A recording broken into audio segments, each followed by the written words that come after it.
கொலையும் செய்வாள் பத்தினி கேள்விப்பட்டிருப்போம். அதாவது ஒரு சர்வே சொல்லுது, நம் தமிழக பெண்களாக இருந்தாலும் சரி, இந்திய பெண்களாக இருந்தாலும் சரி, ஒரு பெண்ணாக இருந்து இன்னொரு பெண்ணை கொலை செய்யலாம் நினைக்கிற அளவுக்கு மென்டாலிட்டி வளருதுன்னா அது முதல்ல வந்து போட்டு தளர்த்து கொலை செய்ய துணிவது அவர்களுடைய மாமியார் தான் இருக்கிறாங்கன்னு சர்வே சொல்லுது.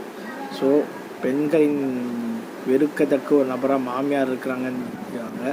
ஸோ அது மாதிரியான மாமியாருங்கள்லாம் பெண்கள் வந்து ஒரு அம்மாவை பார்க்கணுன்னு தான் நானும் விரும்புகிறேன், நீங்களும் விரும்புகிறீங்க.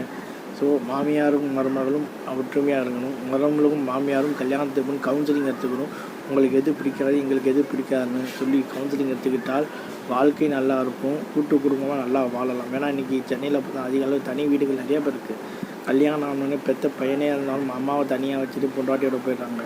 அந்த சூழ்நிலை அதிகமாக இருக்கிறனால தான் இது மாதிரியான தவறான ஒரு நிகழ்வு நடக்குது சொல்லி நான் என் வீடியோ முடிச்சுக்கிறேன்.